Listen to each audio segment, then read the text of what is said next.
Good morning. My name is Maggie Wilson, and I'm the worship associate today. Welcome to the Unitarian Universalist Church of the North Hills. Whether you've been with this church a decade or more, or if this is your first time visiting, we welcome you. Whatever the faith and traditions of your past, we welcome you. Whatever your theological stance, we welcome you, and whoever you are and whomever you love, we welcome you. Wherever you come from, whatever your journey has been, we welcome you. Newcomers and guests are always welcome to participate in any of our church activities. If you'd like more information about our church or Unitarian Universalism, please talk with our minister, Reverend Jane Thickstun. You can find her contact information on our website. Please join us for the coffee hour following the service. The Zoom link will be posted in the YouTube chat at the end of the service, or you can find it in the upper right-hand corner of our webpage. Again, welcome to the Unitarian Universalist Church of the North Hills. It is good to be together, even virtually.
Welcome, everybody, and good morning.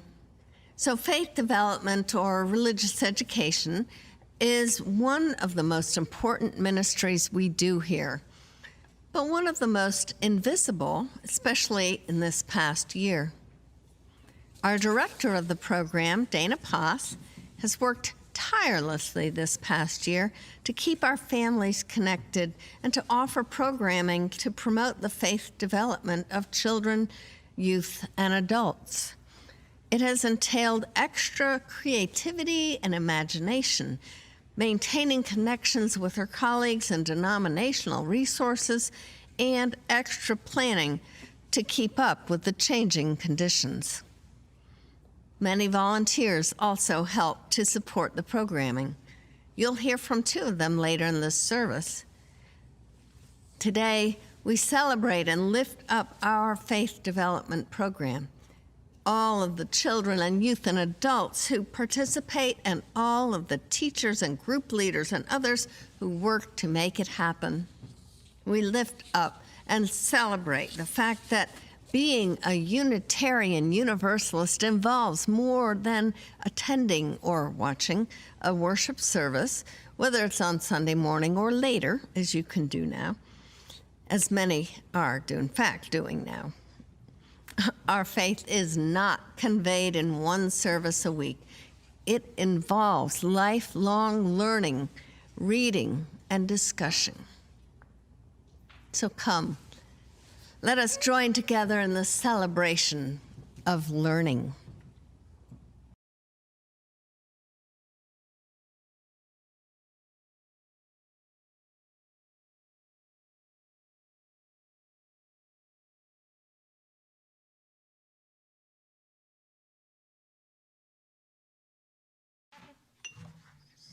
We light this chalice for our children and youth and for us, celebrating the flame of faith lit in each of us, honoring the light each of us bring into the world, rejoicing in the community we create together. Please join in our opening hymn, Morning Has Broken. It's in the gray hymnal, and it's number 38.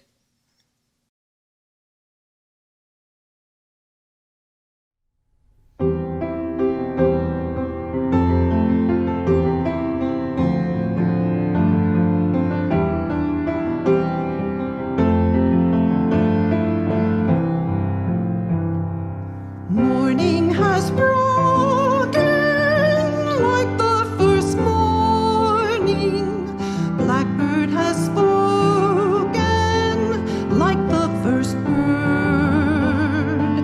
Praise for the singing, praise for the morning, praise for them springing fresh from the word.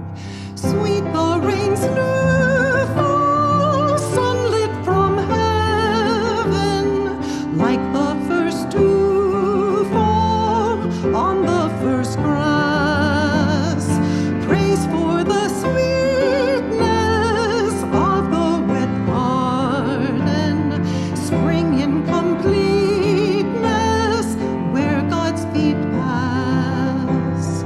Mine is the sunlight, mine is the morning, born of the one light Eden saw play. Praise with elation, praise every morning, God's recreation of the new day.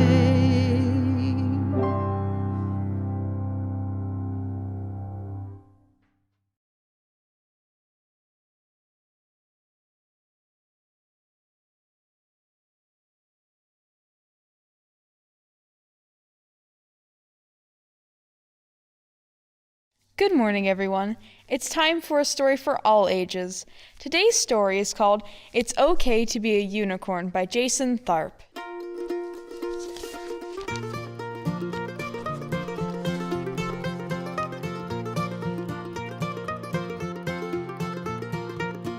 In the quiet town of Hoofington lived Cornelius J. Sparklesteed. He was famous for making incredible hats. It was almost time for Cornelius's favorite holiday festival, Hoofapalooza. Hoofapalooza was about everything horse-tastic, and it always had a special final performance.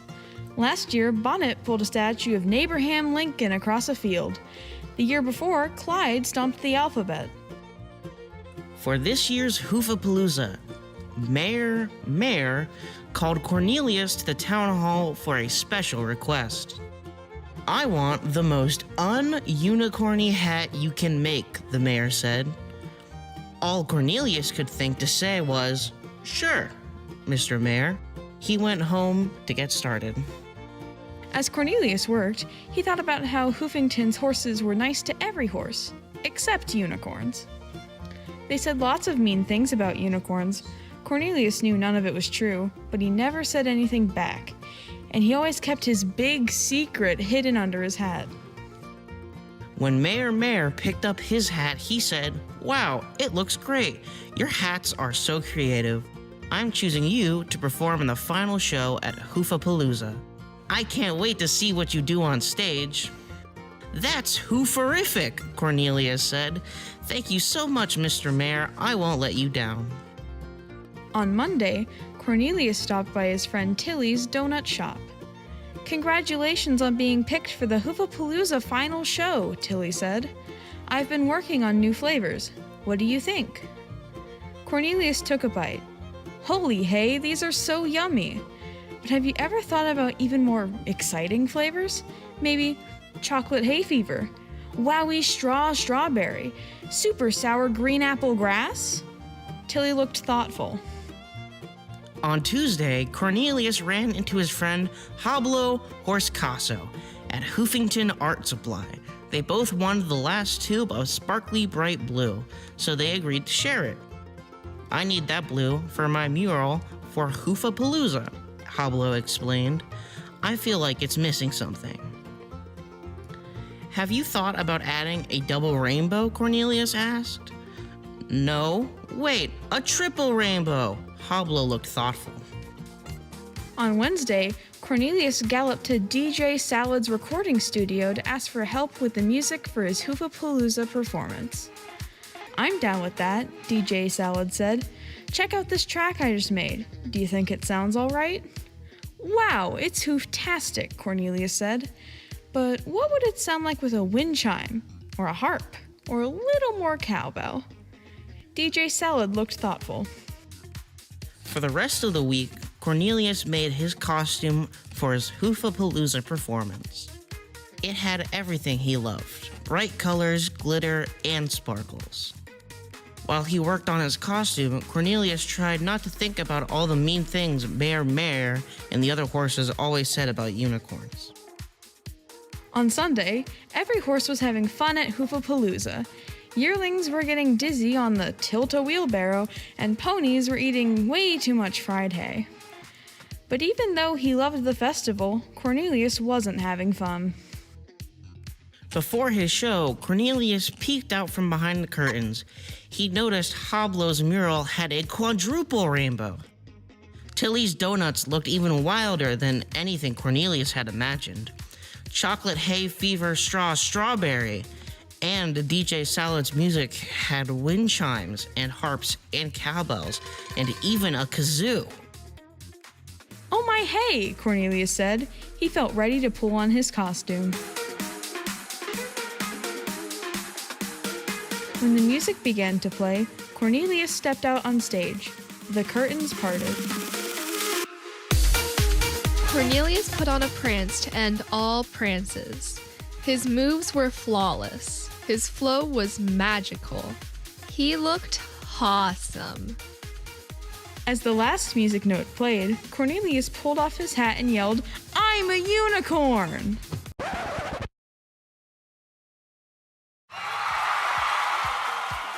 The crowd erupted in cheers. All the horses in Hoofington loved Cornelius. For the first time, Cornelius felt great for being himself. He realized the things that made him different made him unique. Mayor even declared a new Hoofington holiday, Unicornness Day. Cornelius said to the crowd, "The key to happiness is accepting your unicornness," and everyone cheered.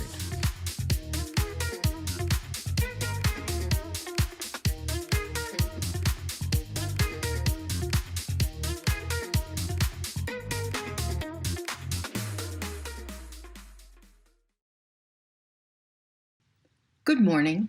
I'm Lynn Richards from the Lay Pastoral Care Team. During our service, we create this sacred space for sharing within our community. It is a time to share significant life passages with the congregation so that you can be held in loving care. I'll be reading the joys and sorrows this morning. We will also be placing a stone which represents each joy or sorrow in the sand. The sand represents our congregation, supporting our sorrows and lifting up the joys. Today we have one joy. From Michelle and Ethan Brogy Connor. 1 year ago, our eldest child, whom you all know as Morgan, revealed to us that he is a transgender boy and his preferred name is Gavin. As he prepares for high school next year, Gavin has decided to come out to our larger church community to live as his authentic self.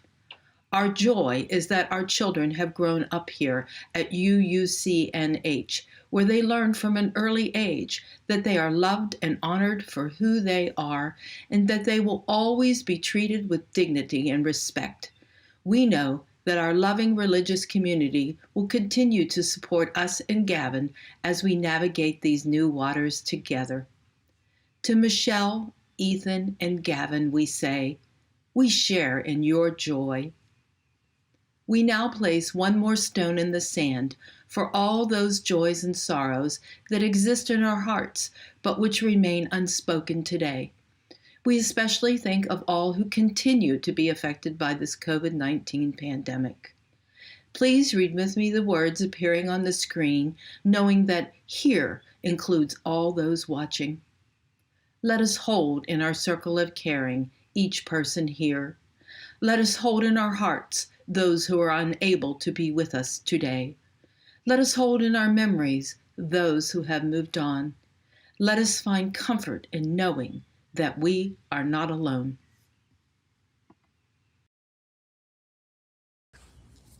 So just a comment here. I have some observers at the pulpit, part of our sleepover from this weekend. They are here at the service. So say hello to my little friends and then get comfortable. It's time for our meditation or prayer. So please settle in, make yourselves comfortable, close your eyes if you wish, relax into your sacred space and breathe. Breathe out. And again, deeply. And out.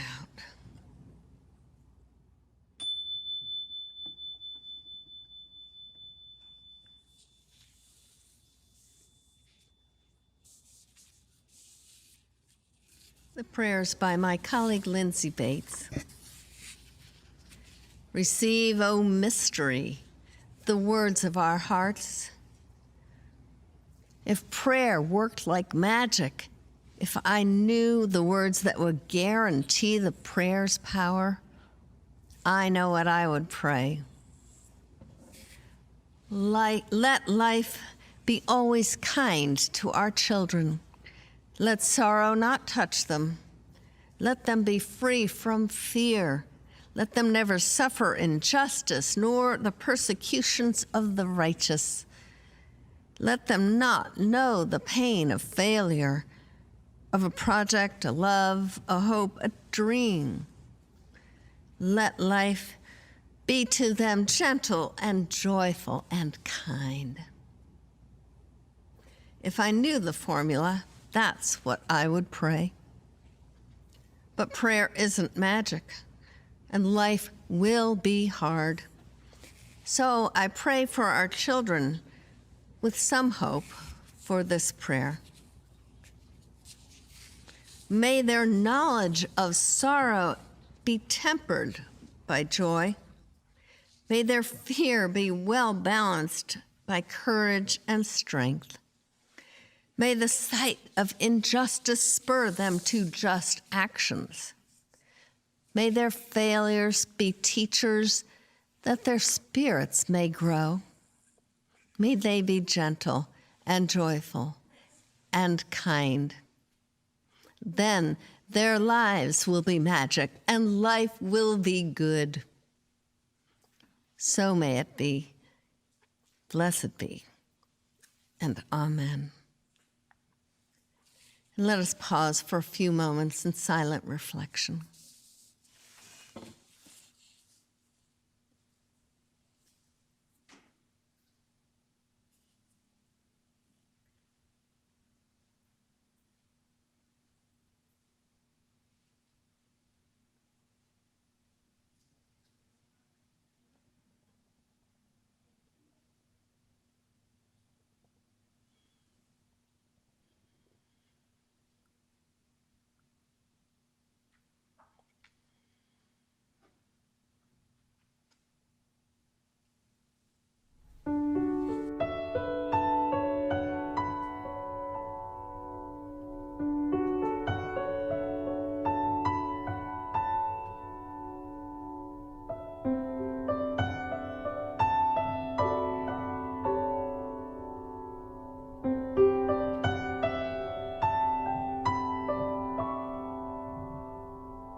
We know that our financial contributions to this congregation come from sacrifice and hard work. We're so grateful for this and commit together to ensure the funds we gather collectively do a greater good for ourselves and our world than they could have done alone. The morning offering will be taken by your mailing a check to the church or going to the uucnh.org website, finding the link in the upper right-hand corner that says Donate, and making a contribution equivalent to what you would be putting in the plate or more.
Please say with me our dedication of the offering.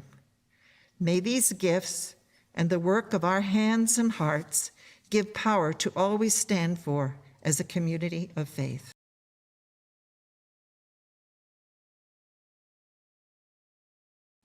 Good morning and welcome to Faith Development Sunday, where we learn more about teaching our children.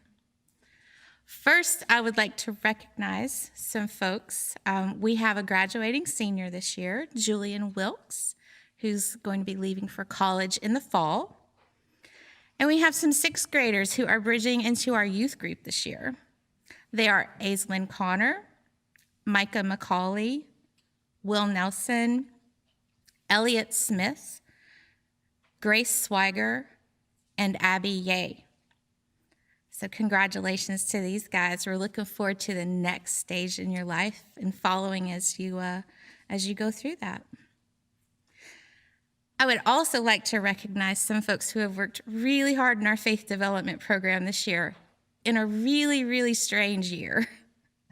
Our CYFD team, which has been absolutely amazing to work with. Jen Sear and Becca Hovermill, our co-chairs. Erin Teresi, our secretary, and Kathy Maloney, our member at large. And they also do several other roles as well.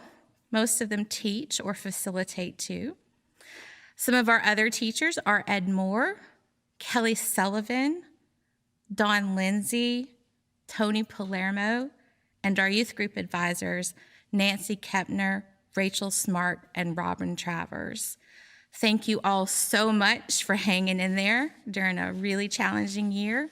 We've had some excellent programming in spite of coronavirus, and maybe we did some things a little different this year thanks to coronavirus. And we're looking forward to what the next year holds. So I'd like to tell some of you a little bit more about my story for those who aren't familiar. Around 15 years ago, my oldest child graduated high school and left for the opposite side of the country. And our house had always been that house for her and her teenage friends. Every day after school, you could find a pile of backpacks and stinky tennis shoes piled up by the front door and a swath of destruction that stretched from the kitchen, where snacks had been hastily prepared, to the upstairs bedrooms, where the sounds of laughter emanated and rang throughout the house. When she left, suddenly the piles of backpacks and shoes were gone. The kitchen stayed a little cleaner, a little longer, and it was so quiet. Although my two youngest still made as many messes as they thought they could get away with and fought with one another as loudly as they could, it was still a little too clean and a little too quiet for my liking. A friend suggested I might enjoy volunteering to work with youth somewhere. It reminded me about the week before when I'd been walking in the church and passed a group of young people on their way to youth group. They had blue hair and strange clothes and used words and phrases, honestly, I didn't even understand. It felt a little intimidating just to be in the same space briefly with them. I laughed and said, no, I really don't think I'm cool enough for that. But the thought stayed with me, and about a month later, I spoke to our religious educator. You could possibly work with youth in the future, she said, but how about we start in a younger classroom and you could learn the ropes? I agreed, and I must have been at least okay at it because a couple of months later, she came to me and said the youth group was taking a weekend trip to some place called the Mountain for something called a con, and would I want to go? I would find out later that the Mountain was a UU retreat center in North Carolina, and that con was short for Youth Conference. It seemed kind of like an overwhelming way to start, spending an entire weekend with youth and an adult I didn't even really know yet, but I decided to go. And the night before, I was so nervous, I didn't even sleep. Oh, but what an adventure it was. And I would find this group of youth to be funny, smart, thoughtful, engaged, kind, genuine, and mostly so supportive of one another. I wondered what my childhood and youth years would have been like if I had had a community like that. And at the end of the weekend, I came down from the Mountain and realized the experience had changed me. I wanted to be with these folks. I wanted to mentor to them and be mentored by them because we both had things to teach one another. And later, I would wonder how in the world I could turn that into work, much less a career. But we see how that turned out, don't we? I've just finished up my 13th year as a religious educator, and I can't imagine ever being anything else. Now, you may think you're not cool enough or don't know enough to work with children and teens, but I promise you are and you do, and there are numerous ways to be involved in faith development programs at UUCNH. Now, it may not turn into a full-time career for you, but there are definitely lots of reasons to be involved. So let me share with you my list of top 5 reasons to serve in faith development for children and youth, loosely adapted from an article in Ministry Matters and written by Tricia Brown. Number 5, working with children and youth gives you a glimpse into their lives. If you want to get to know the children in your church, spend time with them. You'll see the world from their perspective and get to know what's important to them.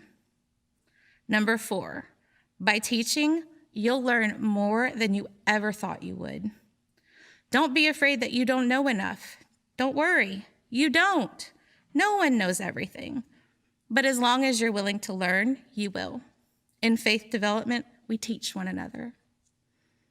Number 3, the next generation of Unitarian Universalists need role models and mentors. Serving in faith development offers UU adults the opportunity to put your values into action and demonstrate living our principles. Number 2, when you nurture our children, you're supporting their parents too. Parenting today is tough.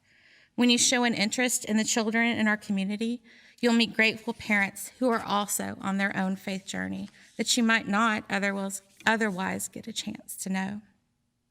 And the number 1 reason to volunteer is the opportunity to get to share your faith. What does Unitarian Universalism mean to you? Where are you on your path? How did you get here?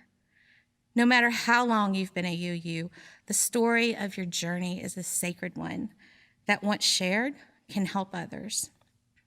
So this year, instead of thinking about why you can't serve, consider how you can.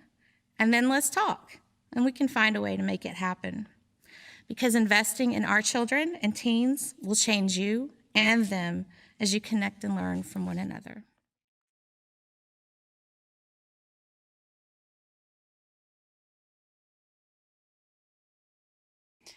Hello, my name is Becca Havermehl, and I am co-chair of the Children and Youth Faith Development Team, or CYFD team. The slogan for the stewardship team this year was, "What is your why?" And I can tell you that volunteering as both a member of this team and a faith development teacher are very much my whys. I first visited this church about 7 years ago with my then elementary-aged children, and soon after, I found myself teaching my son's 5th and 6th grade RE, religious education course, as it was then known. This seemed rather natural, as I was doing the same thing at my family's previous church, which was not UU, by the way. This time, it was very different, though. Before teaching in my kids' Protestant Sunday school class, it felt as if I was spending all of my time and energy putting more emphasis on the craft activities versus the actual teaching lesson. That was because the teaching lesson wasn't really the message I wanted to send to my kids. And then on the days I wasn't teaching, I found myself going back to the classroom to observe. My kids were very young at this time, and it seemed they needed me to go with them in order to go at all. On those days, I noticed the teacher focused more on the lessons versus the craft, and I found I spent the car ride home re-educating, if you will, my kids on the lesson they had just learned. Finally, it occurred to me, what in the world was I doing? This made no sense. The world is confusing enough without me giving conflicting messages to my kids. So once my family moved to Pittsburgh, I found this church, and I found myself teaching faith development classes. This time, I felt both intrigued and inspired by the children's lessons I was teaching. There was no black or white scenario. It was all a gray area, and that was okay. Their questions and thoughts were encouraged and not judged. Needless to say, I found these classes a welcome change, and I was also learning from both the children and the lessons. After teaching faith development a number of years, I was asked if I wanted to facilitate our church's coming of age program. If you're not familiar with it, this program is designed for young children becoming young adults, and it challenges them to reflect more deeply about their spiritual beliefs while working closely with a mentor through deep discussions and workshops. Guiltily, I have to tell you, I said yes to this one in hopes that my son, the same age, would participate.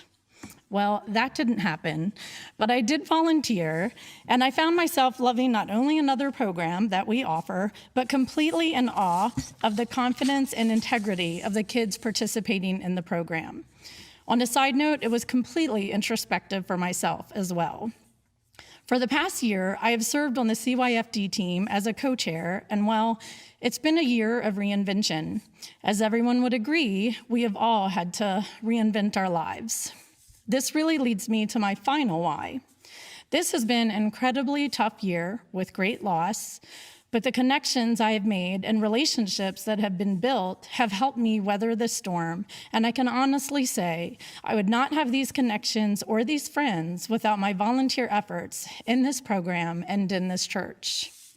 As a parent, I am so grateful that the Faith Development Foundation has paved the way for deep and meaningful conversations with my teenage kids now. As a volunteer, I could not be more grateful for the experience, the friendships, and meaning it has given to me. I guess volunteering here has been my own sort of coming of age, and I'm not done growing yet, and I hope I never will be. I'm super grateful.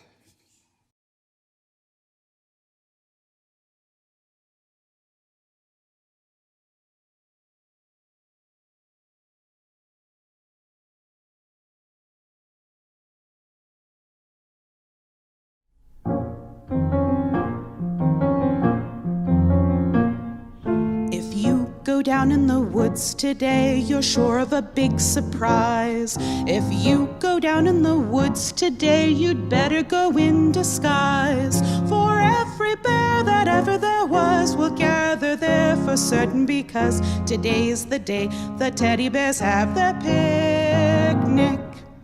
Every teddy bear who's been good is sure of a treat today. There's lots of marvelous things to eat and wonderful games to play. Beneath the trees where nobody sees, they'll hide and seek as long as they please, 'cause that's the way the teddy bears have their picnic. Picnic time for teddy bears. The little teddy bears are having a lovely time today. Watch them, catch them unawares. You'll see them picnic on their holiday. See them gaily gad about. They love to play and shout. They never have any care. And at 6 o'clock, the mummies and daddies will take them home to bed, 'cause they're tired little teddy bears.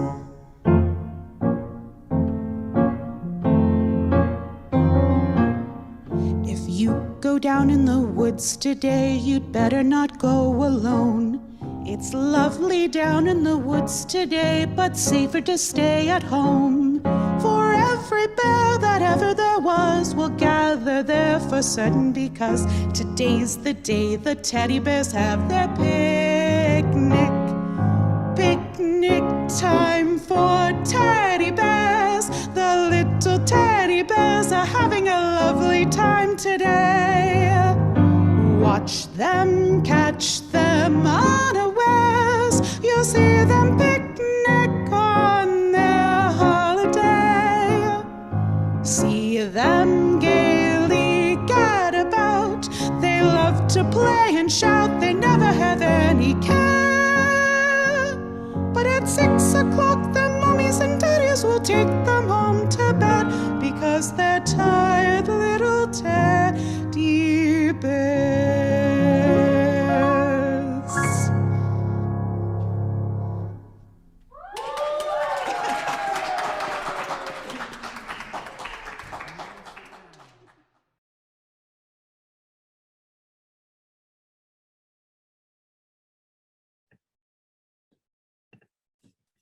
Good morning.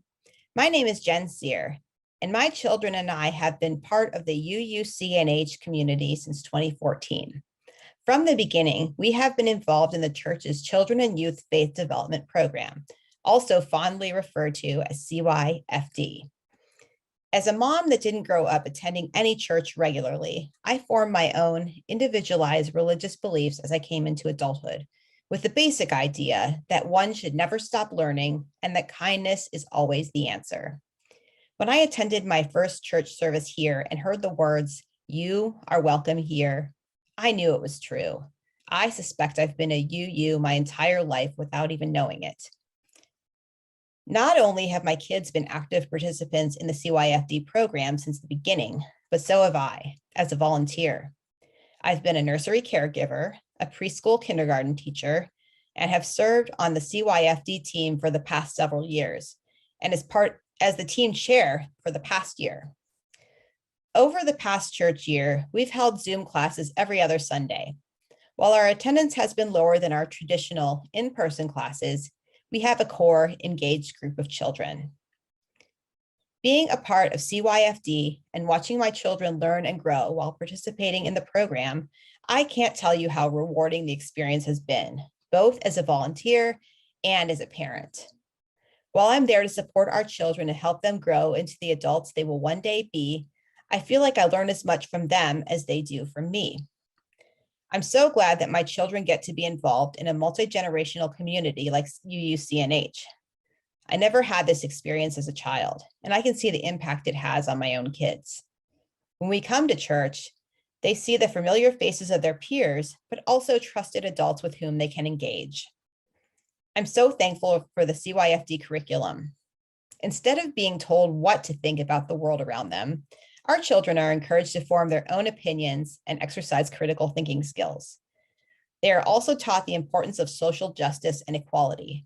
We don't shy away from tough, uncomfortable subjects here. I always try to be honest and direct with my kids, and I'm glad UUCNH takes that approach as well. My kids have the space to learn about other cultures and religions so that they see our similarities rather than focusing on the differences and why those differences could make one group inferior to another. We value the worth and dignity of every human, not just those who are like ourselves. If you've been on the fence about participating, or you're not sure if you'd be a good fit, I encourage you to try it out. That's another thing I love about our church. We, adults and children alike, have the freedom to try new things with support and kindness from the community along the way.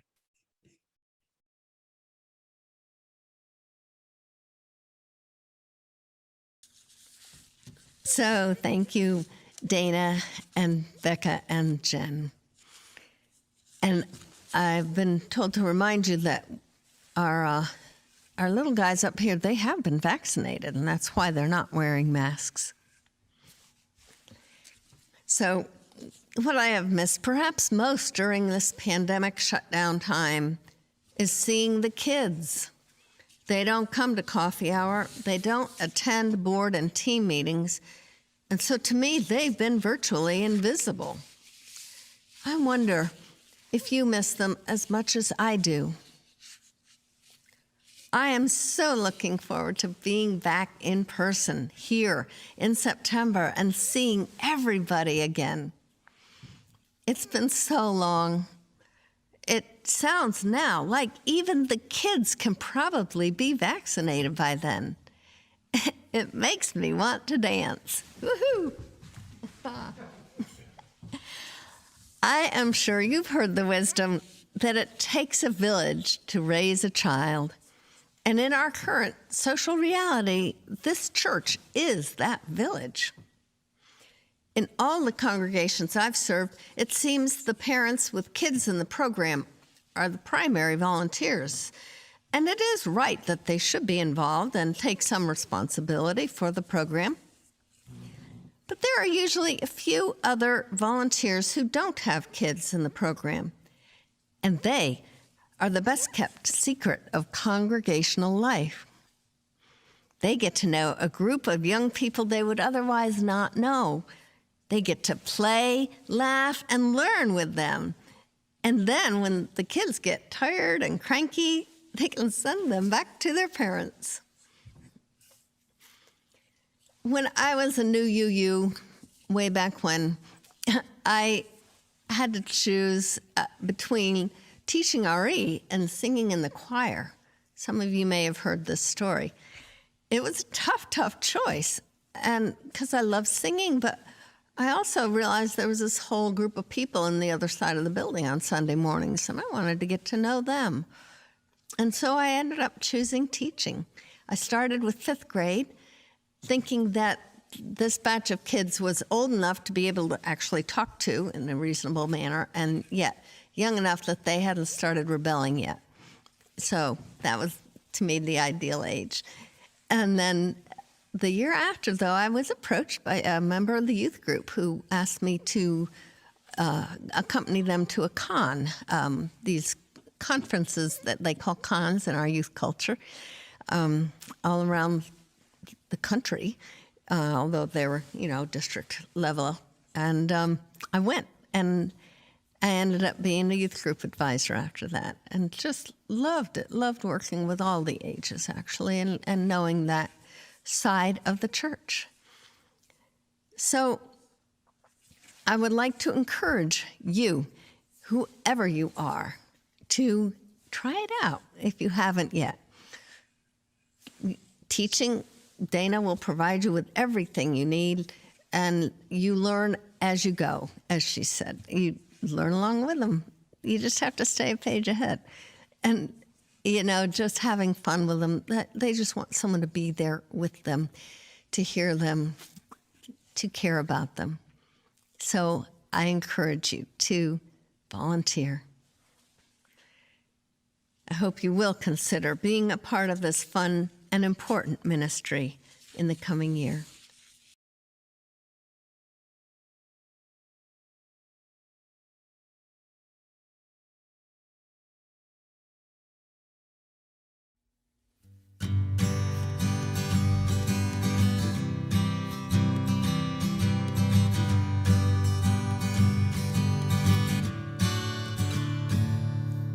You who are on the road must have a code that you can live by, and so become yourself, because the past is just a goodbye. Teach your children well. The Father's hell did slowly go by, and feed them on your dreams. The one they picked, the one you'll know by.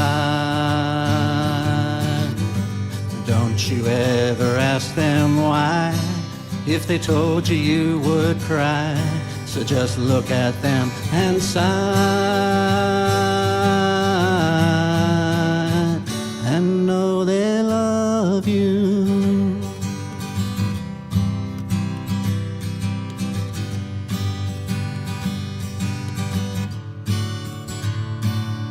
And you of tender years can't know the fears that your elders grew by, and so please help them with your youth.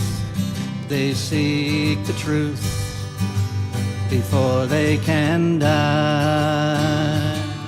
Teach your parents well.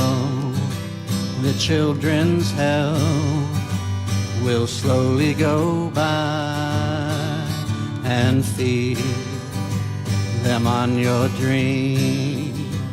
The one they picked, the one you'll know by. Don't you ever ask them why. If they told you, you would cry. So just look at them and sigh, and know they love you.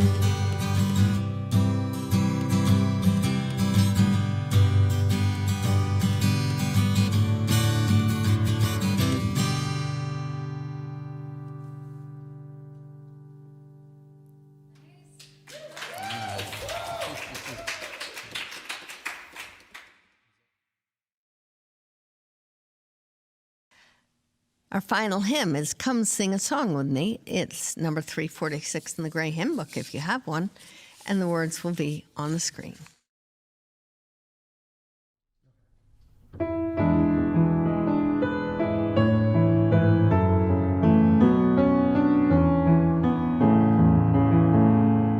Come sing a song with me.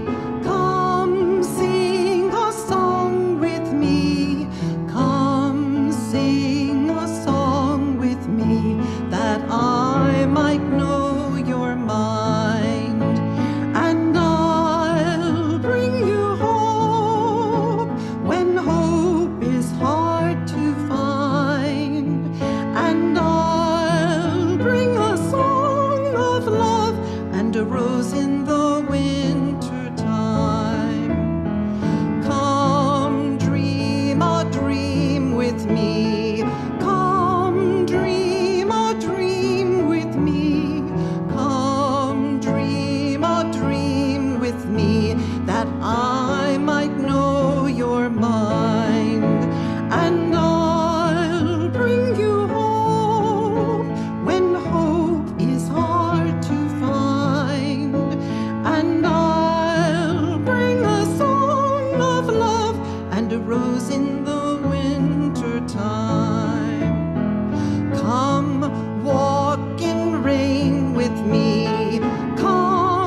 kind, and I'll bring you hope when hope is hard to find, and I'll bring a song of love and a rose in the winter time.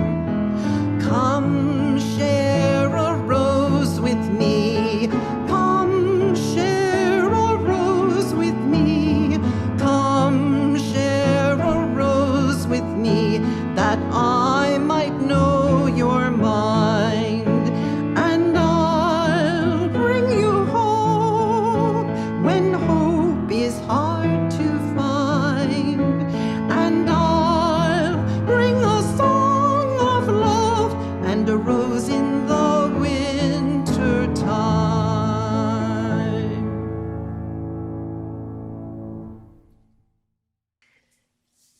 And so, in closing, these words from Becky Edmonston Lang. Mindful of our highest aspirations, bound by common faith and purpose, and yet beginning with ourselves as we are, let us take one more step together in our unending quest for dignity, justice, and love. Go in peace. Amen.